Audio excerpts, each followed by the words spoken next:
No se diga más por Top Latina. Y vamos de una vez, para no perder tiempo, con nuestro siguiente invitado, porque vamos a seguir hablando del proceso del domingo. Ay, y eso sí. seguramente va a seguir ocurriendo. Toda la no semana. solamente todas las semanas, sino las que vienen, ¿verdad? Porque viene un camino interesante de aquí a mayo, en el que estos resultados del domingo evidentemente tendrán, digo yo, algún tipo de impacto, no sé si positivo o negativo, o para quién. En todo caso, quien nos puede ayudar a entender un poco lo que ocurrió y lo que va a pasar de aquí en adelante es el amigo Raniero Casoni, consultor político. Él es licenciado en Ciencias Políticas y Administrativas, pero conocido en el país como consultor político, y dicen por ahí algunos políticos que de los mejores. Yo no lo he tenido que contratar y espero no tener que contratarte. ¿Pero por qué no? No, porque eso no es... Podemos ser, ¿por qué no? Ah, bueno, eso sí, Un pero joint, contratarte para que me asesores a mí no creo, como político. No. Yo creo que tenemos otros retos Aunque más tendrías interesantes. un gran Un gran candidato. candidato. Yo lo teníamos con Máximo. Bueno, ahí entra más seguido. Bienvenido, Raniero, buen día. Muchas gracias, buenos días. De verdad que me gusta la cabina. No había venido desde... Es verdad. desde- Sí. Habías venido a la A la temporada. conferencia, A la temporada, sí. claro. Esa tenía era más acogedora, Sí. o más íntima. Sí. Raniero, cuéntanos, bueno, la pregunta genérica, Obligada. y después vamos enfocándonos en otros elementos particulares. ¿Cómo evalúas el proceso del domingo? Yo creo que un proceso súper interesante. Creo que ha habido una desinformación al respecto que hay que aclarar. No hubo un 70% de abstención. Eso también hay que decirlo. O sea, yo creo que hay que ser bastante responsable en ese sentido porque eso puede dañar un poco el proceso. Lo segundo, decir que 47% de participación es interesante en el tema municipal, no pasa la media, aunque hay y eso es algo que tiene que aclarar la Junta Central Electoral, no los analistas, no los periodistas. Si retiran realmente, si en el padrón que se está calculando esa participación está el padrón de los que viven en el exterior. Porque si eso fuera así, fue una participación de verdad real. Aunque hicieron un esfuerzo y lo han hecho de que los que viven en el exterior se empadronen en sus lugares donde Sí, pero bueno. migrar. O sea, en realidad están habilitados, pero ¿quién va a venir de Nueva York al país? Por una elección solamente para municipal. votar? Y por una elección municipal. Tengo una amiga que lo hizo, señores, pero sí, eso es 1 en 1 millón. Además, las posibilidades, tú sabes. Pero es interesante hacer que se haga ese cálculo. Es interesante verlo. Y segundo, también es una elección sumamente importante al sistema de partidos. Es decir, ¿qué tan conveniente es mantener 2 elecciones en un mismo año? O se hacen elecciones a medio término, como que debería ser, yo creo que eso sería lo más prudente, o se unifican las elecciones. Pero tener 2 gastos en el mismo año parecía que A no 90 tiene, días de diferencia. no tiene necesidad. Y eso es la mayor reflexión que debería dejarnos este proceso electoral. Insisto, yo creo que lo más sano sería unas elecciones a medio término, algo que permita el desahogo de la población, bien sea a favor o en contra del gobierno nacional. ¿Y no considerarías mejor a 4 años? Porque la realidad es que el proselitismo aquí es tan abrasivo, tan contaminante, tan fuerte, que a 2 años para mí sería agotador personalmente. ¿Y en qué momento termina el proselitismo político? O sea, no ha terminado una elección y ya tienes otro proselitismo político. O sea, por eso decir sería eso, más crítico si sería elecciones cada 2 años. Si es cada 4, pues Sí. uno tiene quizá un respirito. sería una forma de desahogo. Y más allá de pensar en el respirito, es cómo nosotros sembramos la democracia a nivel escolar. Porque la democracia es un proceso permanente de construcción. El momento en que ya se acostumbras a la simple elección y al no seguir sembrando cuáles son los derechos de cada uno de los ciudadanos, no vamos a tener democracias libres. Por ejemplo, ¿tú sabes cuál es la elección más importante? La de los alcaldes.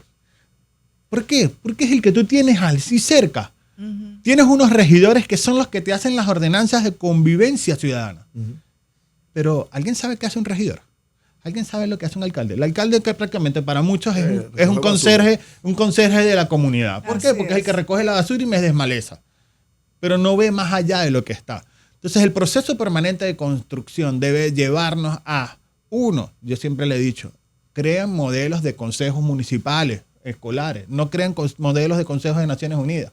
¿Cuántos van a las Naciones Unidas? Claro. Creen modelos parlamentarios, que son Totalmente. cosas que tú vives de manera Que cercana. están Entonces, aquí en el que- patio. y que además también genera negociación, genera postura, genera convivencia, porque no hay nada más difícil que atender a la ciudadanía, porque hay la confusión entre deberes y derechos.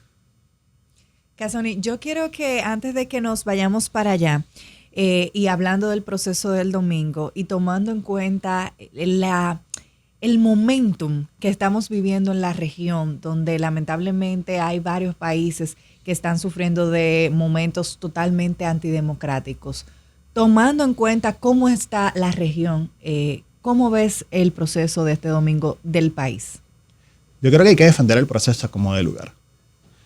Y por eso decía la reflexión de que hay que hacer una reflexión sobre qué nos conviene como nación, más allá del tema partidario, que no confundamos eso. Parte de lo que, hay un libro buenísimo que lo puedo recomendar, que lo vean, que se llama Cómo mueren las democracias, es que las reglas no escritas de la democracia se están perdiendo, que es la regla de la convivencia. Y esa regla de la convivencia en función de que la democracia persista. Esas reglas se perdieron en Venezuela. Hoy Venezuela no cuenta con una democracia. Hoy Venezuela tiene incluso una persona que es una defensora de los derechos humanos, Presa. que tiene 15 días, más de 15 días que no se sabe el paradero ni de ella ni de su familia. Rocío Lo que hay San es una Miguel. noticia oficial de la fiscalía diciendo que están presos, pero sus abogados no han podido tener acceso a ellos. Es Rocío San Miguel y su familia. Así es. Nadie sabe de ellos. Y eso pasa porque se perdió hace mucho lo que son las reglas no escritas de la democracia. Y en este país nosotros tenemos que cuidarlo, preservarla. Hablar de este proceso electoral, hay que decir, bueno, sí, hay que llevar una reflexión. Votó un 47% de la población. Pero eso es peligroso cuando colocan 70% de abstención. Es muy peligroso. Claro. Porque estamos diciendo que no hay legitimidad en la democracia. Eso, cuidado.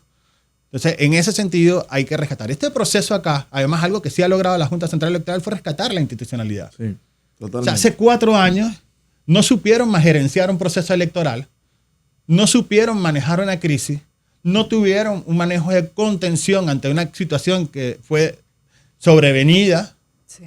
y se tuvieron que suspender unas elecciones.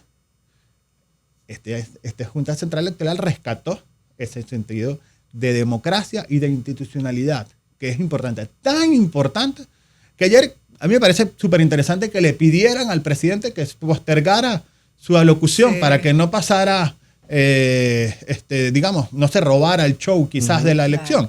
Y el presidente también aceptó esa sugerencia y Sí. dijo que está bien. Y además lo que iba a decir es que iba a hablar como presidente de la nación, no como militante de la República, Pero del candidato, partido, eso o no como se quita, candidato. ¿eh? Eso me pareció súper interesante y hay que tomarlo en cuenta. Pero Y una señal de una Separación de mejora poder. en la institucionalidad Claro. del país. Claro.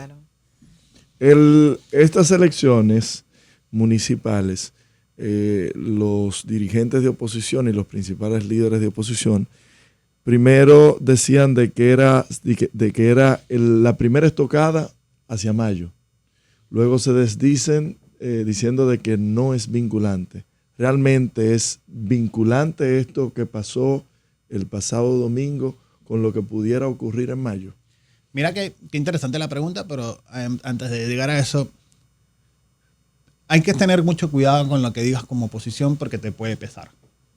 Y a mí me parece que las declaraciones de Rubén Maldonado el día domingo fueron muy preocupantes. Desastrosas. Muy preocupantes. O sea, yo creo que incluso la Fuerza del Pueblo tiene que revisar si Rubén Maldonado debe seguir siendo el vocero.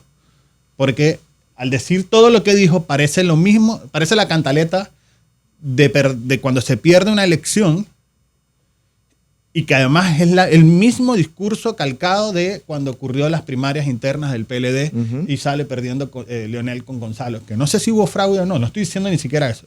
Pero es que hay que tener mucho cuidado con lo que se dice porque pesa en el ánimo dentro de su militancia. Totalmente. Porque hoy, al ver esa declaración, ¿cuál es el ánimo que debe tener el militante de la Fuerza del Pueblo de cara a mayo? Es lo que habría que preguntarlo. Por el contrario, la declaración de Abel, yo creo que fue mucho más acertada en el dicho de, bueno, hay una revisión que hacer, o sea, la abstención fue alta.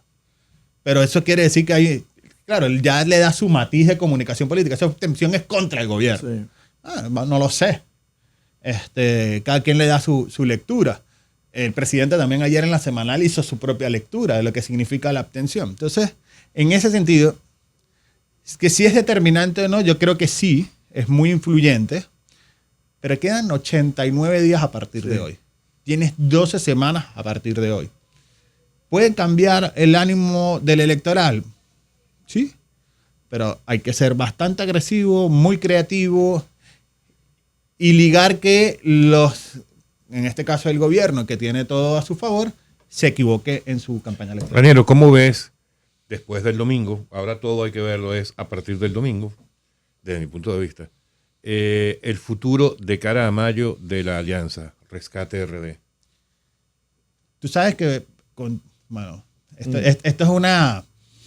es algo que más bien requiere unos honorarios de por medio de qué debería ser cada uno de los partidos de la alianza. Pero si a mí me preguntan, porque no, si eso cuesta. Claro. si a mí me preguntan, yo dejaría Y si la cobra, alianza. después dividimos. De acuerdo.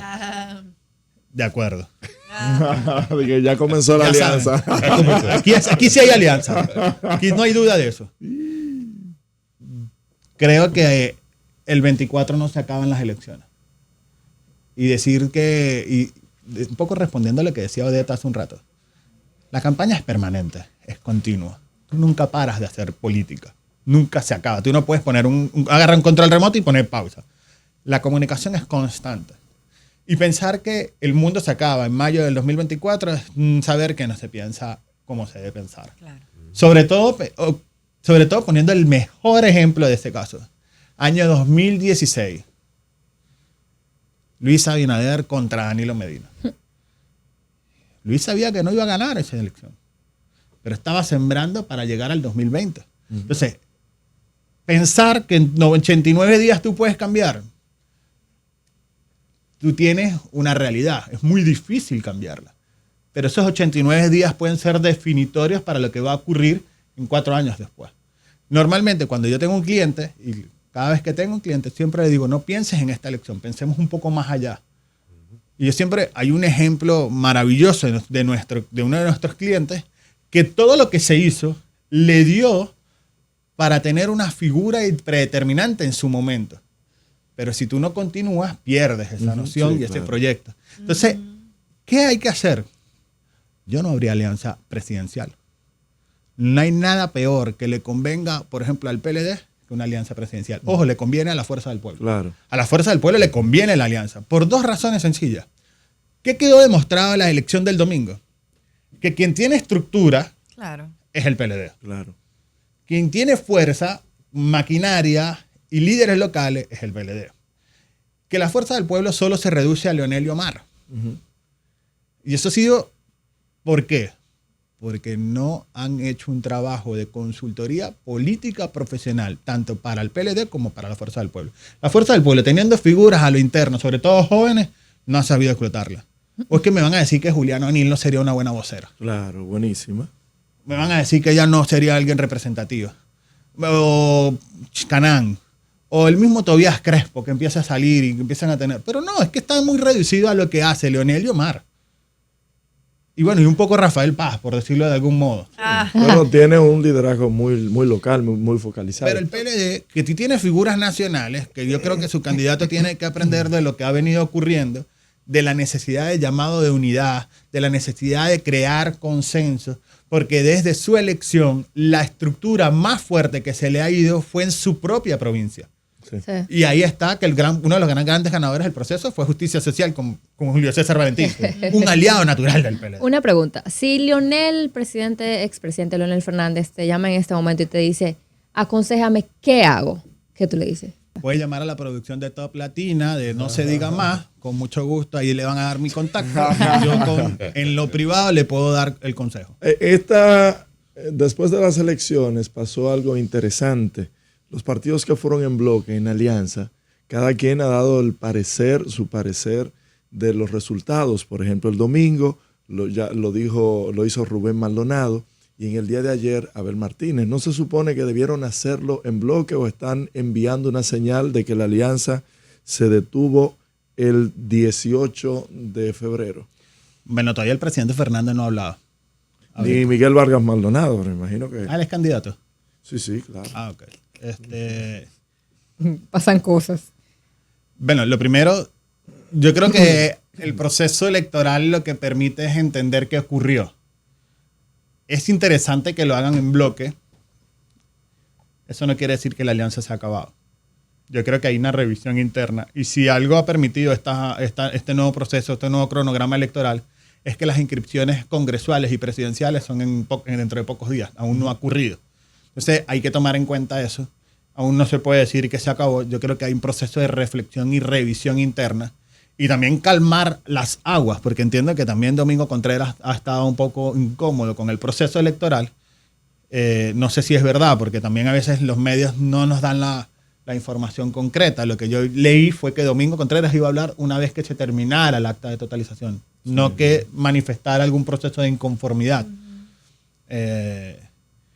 Y sobre todo porque es peligroso, insisto. O sea, toda acusación, eso es normal, sí, pero es un proceso inmaduro de tomar esa decisión de pataleta, porque lo que hace es ahuyentar, desanimar. Claro. No, mira, no hay nada mejor que un buen discurso de derrota, porque los discursos de derrota siembran victoria. Se pueden ver el mejor ejemplo, Gustavo Petro contra Iván Duque. Búsquenlo. Busquen ese discurso de derrota. ¿Qué discurso más maravilloso en ese momento? Petro estaba sembrando para 4 años después. El mismo presidente Abinader, cuando reconoció la derrota ante Danilo Medina, diciendo aún que habían algunas cosas extrañas, pero lo reconoció. Son cosas que hay que ver, que hay que evaluar, porque importan los discursos de victoria, pero más importantes son los de derrota. Pero el discurso, por ejemplo, han habido unos discursos un tanto pintorescos. El alcalde de Santo Domingo Norte acusó de uso de los fondos del Estado y de narcotráfico, algo muy tétrico y muy fuerte.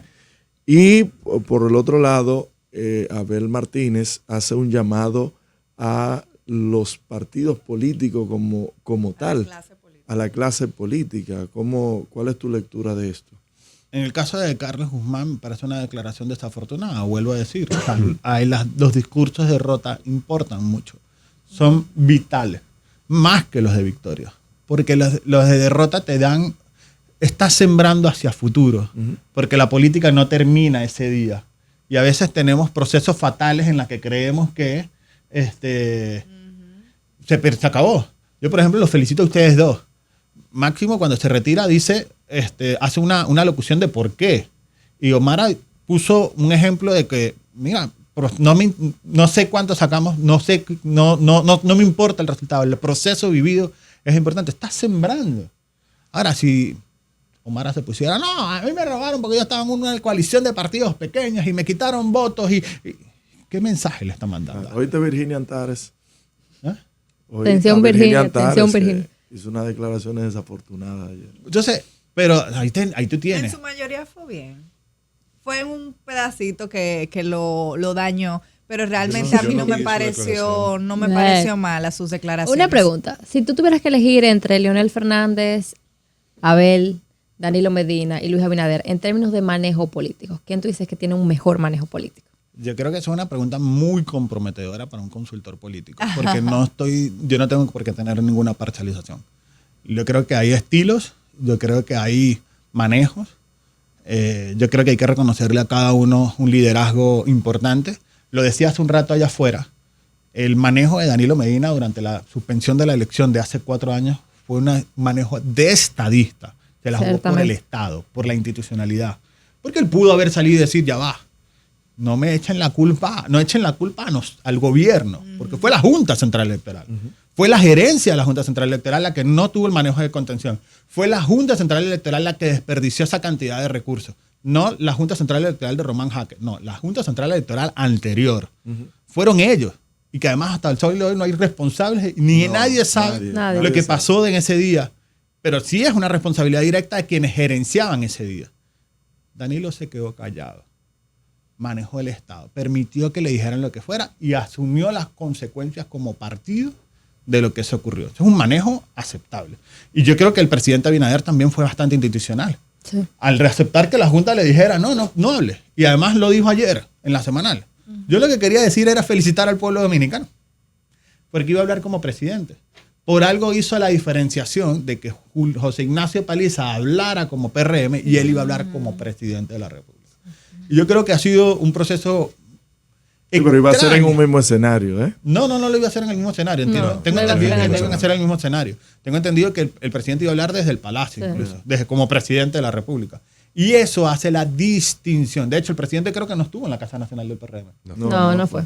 Entonces, eso te habla de una diferenciación de cómo se maneja la política hoy. Por eso me parece desafortunada a veces la declaración de Rubén Maldonado de acusar el tema de parcialización política. Carolina Mejía gana con un 61 y tanto %, un porcentaje muy, por lo menos cerca de 4 puntos de lo que sacó David Collado en el 2016. ¿Qué significa esto para la carrera política de Carolina Mejía? Mira, justo estamos construyendo en la firma de nosotros, estamos haciendo un mapa de poder que se lo vamos a facilitar. Porque no hay que ver nada más la elección, sino otros elementos que puedes considerar entre ese mapa de poder en la carrera política. En ese mapa de poder nosotros estamos haciendo un análisis desde el punto de vista digital. Cómo son las búsquedas de Google en todos los sentidos. Las menciones en noticias, las menciones en YouTube, las búsquedas que se van generando y cómo es la ponderación del trabajo en las redes sociales y eso te da una ponderación digital. Luego tenemos un análisis en función de el peso político correspondiente a esa figura, es decir, cuál es la estructura que tiene, cuál es la relevancia que tiene y que eso te toma en consideración. Luego un peso en gobierno, porque no es lo mismo tener estructura que tener un peso en Jamás. gobierno. Claro. Entonces el peso es en gobierno, ¿cómo es? Gestión, hitos y la influencia a nivel presidencial. Y por último, la última variable que estamos tomando en cuenta tiene que ver con, en relación a lo que sería la capacidad que tienen de ser futuribles, es decir, qué tan presidenciable pudieran ser, qué tan, más que presidenciable, qué tanto futuro pueden tener, y eso en función de cuántas noticias o cómo están replicando esa proyección. Eso de mapa de poder en una semana se los podemos facilitar. Pero, Te lo ¿cómo lo vamos a ves? Pero no agradecer. me respondiste, pero ¿cómo la ves entonces? No, es que está en el informe. Ah, está en el informe. En el informe van a estar y se toman en consideración 10 figuras políticas del PRM. Vamos a hacer una consideración de 5 figuras de la oposición y vamos a hacer un análisis también en función de cómo va la campaña electoral, pero tomando ponderaciones en ese sentido, con criterios científicos basados en lo que especialistas manejan el tema de la ciencia política, de la sociología y la psicología política. ¿Y los criterios de selección de esos personajes que vas a tomar en cuenta como posibles? Eso va a depender, bueno, Porque en si las vas a cada ponderaciones. partido hay 14 en uno, 8 en otro, y tú dices, ¿pero de Bueno, dónde? en el PRM hay como 70. Entonces, de Con esos equipos 70, políticos y sí, todo. claro. Entonces, se van a tomar en cuenta 10. Todavía hay alguno que me está quedando por fuera. Estamos tratando de ver si encaja dentro de esa ecuación, pero en la ponderación no los va a decir. En el caso de la oposición creo que es mucho más reducido, pensando en esa misma escala. Cambiarían las variables, la escala de oposición y todo eso.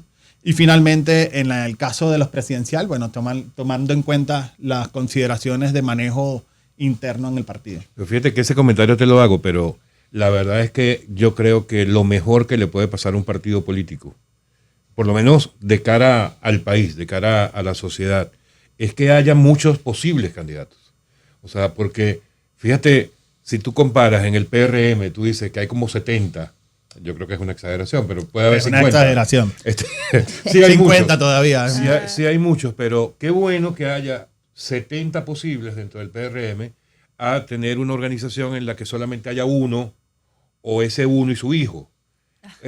¿Sabes? O sea, Qué dolor. ¿A qué te refieres? No, De la fuerza del pueblo. generó dudas, ¿no? abiertamente, Ok. tú lo sabes, a la fuerza del pueblo. Ah, ok.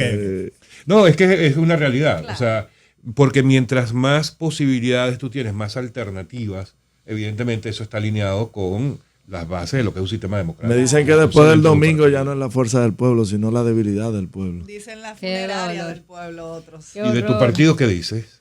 ¿De cuál partido? Pero- Del partido de Carolina. Pero yo tengo que Ay, decir... qué barbaridad, señores. Ya le mío. mandaron la No, carta no, de. no, Ranieri, Ranieri, Ya veo, ya veo, Asesóralo ya veo. aquí, por favor. ayúdalo. Yo tengo que decir algo, cuidado, a veces todo lo que puedan decir de la fuerza del pueblo, esperen a mayo. Exacto. Tampoco. O sea, también Tampoco funeraria, no. no creo. Todavía No creo. funeraria Cuando de veamos COVID. la elección de mayo y veamos cómo queda, ahí podemos decir, porque la verdad es que todavía no ha muerto. O sea, Exacto. y algo más aún, en política nadie muere, sino que lo digamos, Alex y yo en Venezuela creíamos que la Acción Democrática Sí. iba a desaparecer y Sí. ahora hay 2 partidos de Acción Sí, Democrática. es una realidad, pero al día de hoy, y yo voy a sostener esto que estoy diciendo, uno de los grandes perdedores del proceso del domingo es la fuerza del pueblo. Eso no hay Indudablemente. ninguna de duda. este proceso. De este proceso. Ahora, De aquí en adelante, el proceso bueno. de mayo es otro. Sí, así O es. sea, Correcto. son... Por eso decía, ¿influye? Sí. ¿Es determinante? No. Para despedirnos, Ranieri. Ay, cuidado. Raniero, Casón. ¿Ya me están saliendo? ¿Me están sacando ya? Sí, porque mira la hora que es. Ah, coño. Pero antes de que des tus datos, de dónde consigue la gente información sobre ti, tus redes y todo esto, quiero que nos respondas para ti, de cara a lo que ocurrió el domingo. Y para esta semana, para no llevártelo mucho más allá, ¿quién es el líder de la oposición? Ay. Hay oposición. No se diga más. Oposición sin estrategia no existe. Bien, gracias. Tus datos. ¿Quién quiere? @Raniero Casoni, me pueden seguir y ahí van a tener toda la información de mis datos, de mis redes. Me pueden conseguir en Instagram, en Facebook, en Twitter, en Instagram, en LinkedIn. TikTok no. No. Todavía no. No, en TikTok tenemos Democracia Infectada, que sigue siendo unas reflexiones que están ahí, que lo pueden ver. Pero en el resto de las redes, @Raniero Casoni con 2 S. Y si quieren que tenga TikTok, empiece a escribir. No se diga más por Top Latina.